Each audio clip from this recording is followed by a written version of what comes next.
For decades, the colossal Olmec heads were considered a solved mystery. But a new discovery has reopened everything. Strange markings, hidden structures, and anomalies that scientists can't explain.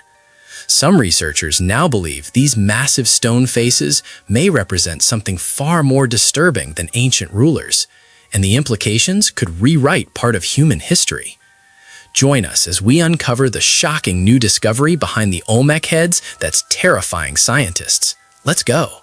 Number 12. Kabata's incomplete giant head.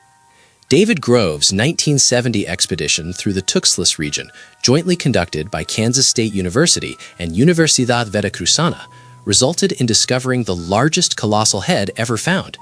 The Kabata head measures 3.45 meters tall, dwarfing all 16 other known examples. But size isn't its only unusual feature. This monument displays closed eyes and unusually smooth headdress, lacking the ornate knots and emblems found on other sculptures, and an absence of defined facial details that distinguish it stylistically from typical Olmec portraiture. 3 hypotheses explain its unique appearance. Scholar Norman Hammond suggests it might be unfinished work, abandoned due to political upheaval or religious conflict that prevented completion. Imagine sculptors forced to flee mid-project, leaving their masterpiece incomplete. The second theory proposes practical abandonment. Transporting this massive block from the quarry proved too difficult, so workers simply stopped carving. The third interpretation challenges the unfinished assumption entirely. Perhaps Kabata represents an intentional artistic choice, a monument with different symbolic meaning related to ritual abandonment or the reuse of stone blocks. Some researchers note similarities to monuments depicting deceased rulers in eternal sleep. The closed eyes might symbolize death or the journey to the underworld. Dating analysis places it between 1200 and 400 BCE, contemporary with other heads, but stylistically divergent. Whatever its intended purpose, Kabata demonstrates the diversity of Olmec monumental sculpture. Number 11. Franz Blom and Oliver Lafarge 1925 expedition. 2 explorers wandered through the Tabasco jungle in 1925, completely unaware they were walking past one of archaeology's most significant finds. Franz Blom and Oliver Lafarge documented large earthen mounds near La Venta, meticulously mapping the area's topography. Local farmers mentioned a massive stone head somewhere in the vicinity, but Blom and Lafarge never actually saw it. They scribbled notes about the rumor and moved on. Their expedition lacked funding for proper excavation. They were essentially creating a rough map of Mesoamerican antiquities, marking locations for future researchers with better resources. Those field notes sat in archives for years, largely forgotten. Then Matthew Stirling read them in the late 1930s. He noticed the casual mention of a colossal head and decided to investigate. What Blom and Lafarge had dismissed as local folklore turned out to be real. 15 years after their expedition, Stirling stood before the actual head they'd never bothered to find. This happens more than you'd think in archaeology. Someone hears a story, writes it down without checking, and years later another researcher proves it true. Blom and Lafarge deserve credit for documenting what locals told them, even if they didn't verify it personally. Their cartographic work provided crucial reference points that allowed Stirling to navigate the region efficiently. Without their maps, locating these sites would have taken considerably longer. The lesson? Sometimes the most important archaeological work is simply writing down what people tell you and making decent maps.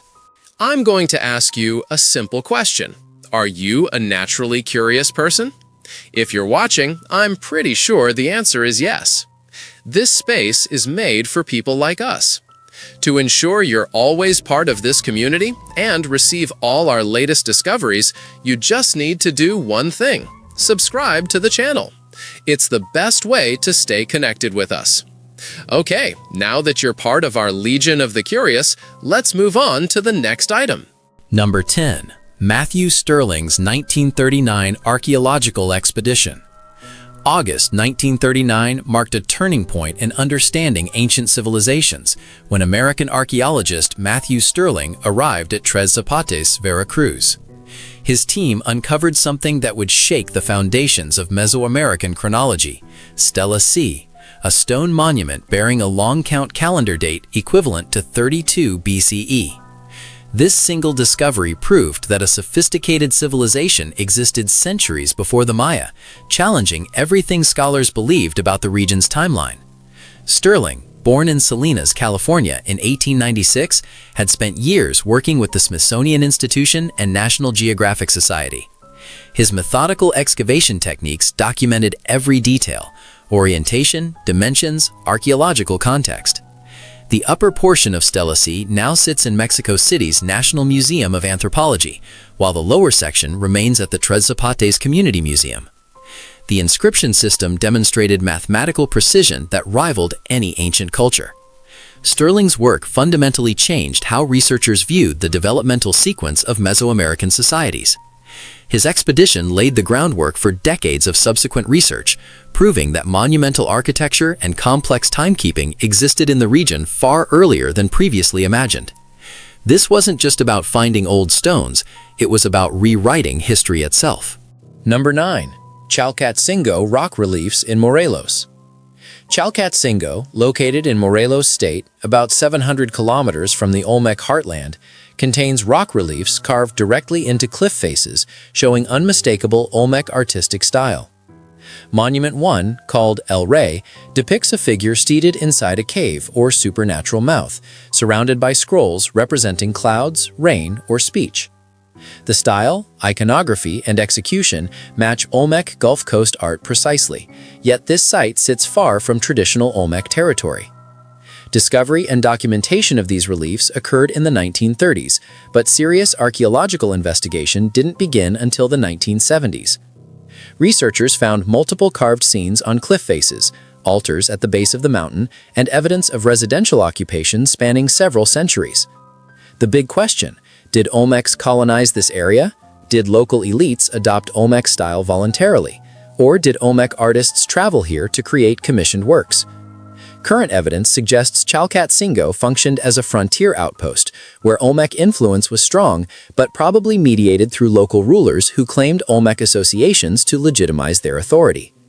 The strategic location controlled access routes between the Gulf Coast and the Valley of Mexico. Materials like jade and obsidian moved through this corridor. The reliefs demonstrate how Olmec cultural influence extended far beyond their political control. Sites throughout Mesoamerica show Olmec artistic elements, creating what archaeologists call the Olmec horizon, a period when Olmec iconography appeared across diverse regions. Whether through trade, religion, political alliances, or actual colonization remains debated. What's certain is that Chalcatzingo's reliefs prove Olmec artistic traditions reached highland central Mexico by 700 BCE, influencing later cultures that would emerge in that region, including Teotihuacan and eventually the Aztecs. Number 8. José María Melgar's 1862 first report. Hacienda Hueyapan, 1862. Mexican antiquarian José María Melgar y Serrano stood before an enormous basalt head partially buried in the earth. He became the first person to publish an academic description of these mysterious sculptures. Melgar's interpretation reflected the scientific thinking of his era. He believed the heads depicted people of Ethiopian race, a 19th century term for African populations. His observations sparked a debate that would persist for over a century. Without archaeological excavation tools or modern dating methods, Melgar relied solely on visual analysis. He noted the pronounced lips, broad noses, and robust facial features. His conclusions seemed logical for the time, but it lacked critical evidence. No genetic data, no linguistic connections, no cultural artifacts linking Africa to ancient Veracruz. The hacienda workers who initially found the sculpture had no idea they'd discovered one of 17 colossal heads scattered across the Gulf Coast region. Melgar's publication appeared in academic journals, bringing international attention to these enigmatic monuments. Though his African origin theory was later completely refuted by DNA analysis and archaeological evidence, his documentation preserved crucial information about the sculpture's condition and location. Modern researchers confirmed these heads portray indigenous Mesoamerican rulers with naturally robust features adapted to tropical environments. Number 7. La Mojara Stela 1 writing system. A farmer plowing his field near La Mojara, Veracruz, in 1986 hit something hard. His plow blade scraped across stone buried just beneath the surface. He dug around it, uncovered a corner, and realized this was way bigger than a random rock. What he'd found was a massive stone monument, Stela 1, standing over 2 meters tall and covered entirely with carved glyphs and images. The monument displays a richly dressed figure surrounded by 535 glyphs written in Olmec script, also called Isthmian script. 2 long count dates appear on the stela, 143 CE and 156 CE. These dates are written in a fully developed calendar system, showing mathematical sophistication that rivals anything happening in Europe at the same time. The script itself remains only partially deciphered. Researchers have identified phonetic elements and can read some passages, but complete translation remains elusive. What makes La Mohara Stela 1 extraordinary is how it bridges the gap between Olmec civilization and later cultures. The artistic style shows clear Olmec influence mixed with newer elements. The writing system evolved from earlier Olmec attempts at recording information, becoming more complex and standardized. The figure depicted wears an elaborate costume with jade ornaments, feathered headdress, and ritual regalia, indicating extremely high status. Glyphs surrounding him likely recount his deeds, genealogy, and important historical events. This monument proves that after the Olmec collapse, successor cultures didn't abandon their achievements. They built upon them, refined them, and created even more sophisticated systems for recording history and astronomical observations. Number 6. Tres Zapotes Archaeological Zone. Tres Zapotes sits in the Tuxtlas region of Veracruz, spanning occupation from 1200 BCE through the Spanish conquest. This makes it one of Mesoamerica's longest continuously inhabited sites. The settlement started during the Olmec period, transitioned through Epi-Olmec culture, survived into the Classic period, and was still populated when Europeans arrived. That's roughly 2,700 years of continuous habitation. The site covers approximately 4 square kilometers and includes over 160 earthen mounds. Some rise 15 meters high, which doesn't sound impressive until you realize they were built entirely by hand, without metal tools or wheeled vehicles. Every basket of dirt was carried by human labor. Tres Zapotes yielded 3 colossal heads, numerous stelae with inscriptions, and countless smaller artifacts. What makes it fascinating is how you can trace cultural evolution through the archaeological layers. Bottom layers show pure Olmec style. Middle layers reveal Epi-Olmec transitional culture. Upper layers contain Classic period influences from civilizations like Teotihuacan. The site functioned as a major ceremonial and political center throughout its occupation. When La Venta collapsed around 400 BCE, Tres Zapotes didn't disappear. It adapted, absorbed new cultural influences, and continued thriving for another 1,000 years. Modern excavations continue revealing new structures. The site museum displays artifacts found locally, including Monument A, one of the colossal heads discovered by José Melgar in the 1800s. You can visit Tres Zapotes today and walk among these ancient mounds, though most remain unexcavated due to limited archaeological funding. Number 5. Cascahal Block's Royal Inscription. Construction workers building roads in 1999 made an unexpected discovery near Cascahal Village in Veracruz's Lomas de Tacamichapa municipality, a serpentine tablet weighing 11.79 kilograms covered with 62 glyphs. The tablet measures 35.56 by 20.32 by 12.70 centimeters and dates to approximately 950 BCE, contemporary with San Lorenzo's peak occupation. After extensive analysis, researchers confirmed in 2006 that these markings represented Olmec hieroglyphic writing, the earliest known script in the Americas. Researcher Clyde Winters proposed a controversial interpretation. The inscription is a necrology, a death announcement for King B. Popo of San Lorenzo. According to this reading, the tablet marked a royal tomb, with text indicating the She people, the Olmec's self-designation, believed offering libations at rulers' graves would bring blessings. Winters then compared headdress emblems on the colossal heads with information from the tablet, claiming San Lorenzo's third colossal head represented King B. Popo.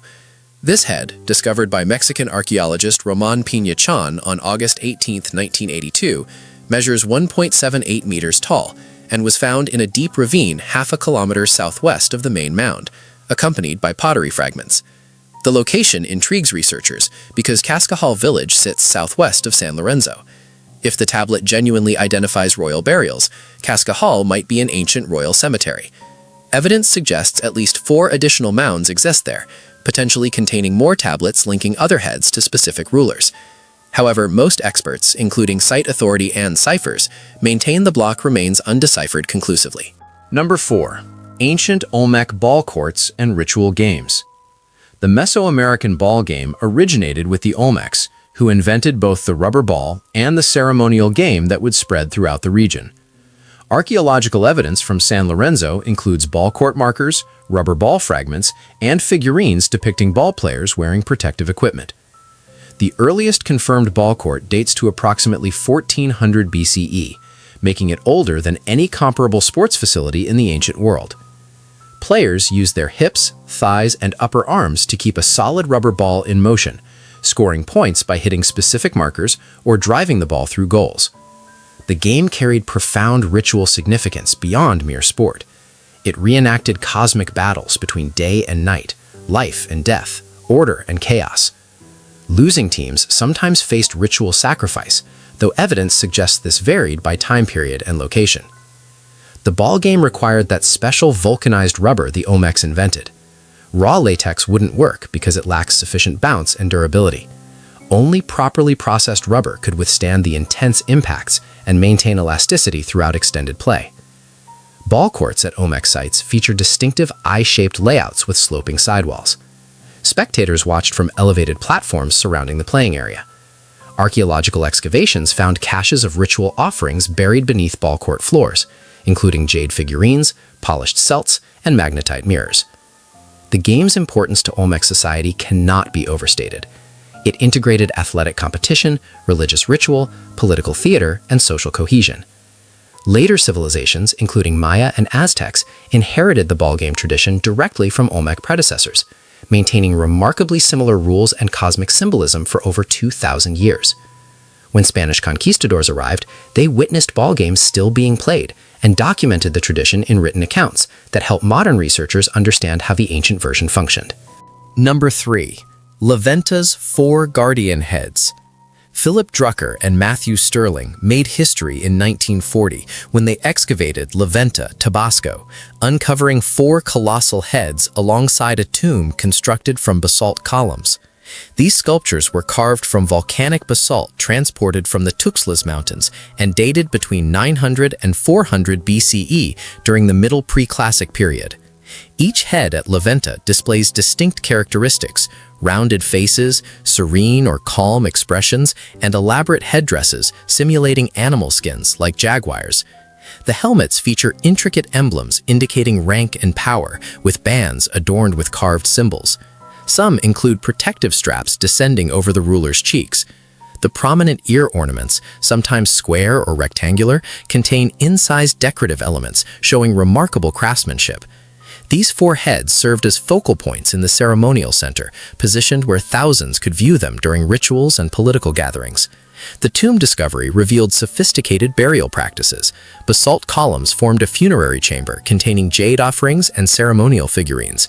Though the human remains had deteriorated, the wealth of accompanying objects proved the deceased held royal status. The sculptures achieved remarkable individual portraiture, each face showing unique features suggesting real people rather than idealized templates. Leventa's layout demonstrates urban planning sophistication, with the heads strategically placed to maximize visual impact and reinforce the ruler's authority over both citizens and visiting dignitaries from rival centers. Number 2. San Lorenzo Hydraulic System Engineering. Archaeologists working at San Lorenzo in the 1960s discovered something that changed how we view Olmec technological capabilities: an elaborate hydraulic system built around 1200 BCE. This wasn't just simple drainage ditches. We're talking about engineered stone channels, carved basalt troughs, underground conduits, and what appears to be a pressurized water delivery system serving elite residential areas.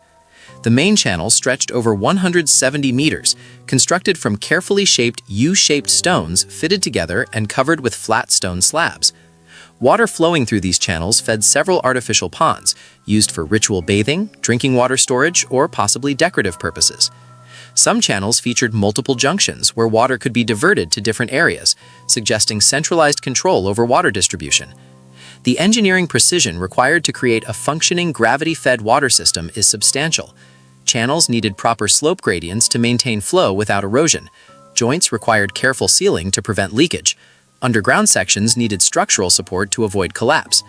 The Olmecs accomplished this without metal tools, surveying equipment, or written mathematical formulas.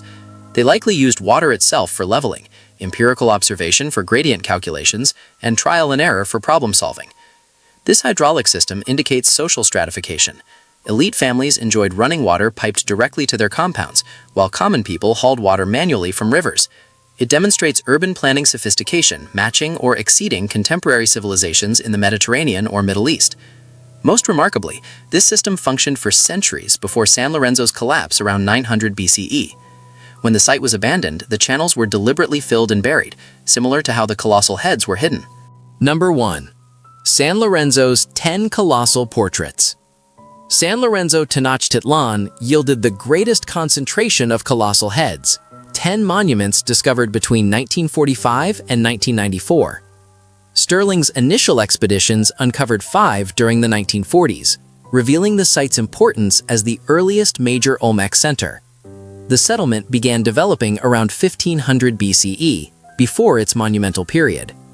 For decades, researchers believed they'd found all the heads until 1994, when archaeologist Anne Cyphers and her team discovered the 10th head, proving more treasures remained hidden. These San Lorenzo heads differ markedly from Leventis sculptures. They display more robust, angular faces with expressions appearing angry or severe rather than serene. The headdresses tend towards simpler designs, smooth bands with minimal ornamentation and circular ear ornaments, contrasting with Leventis' elaborate decorations.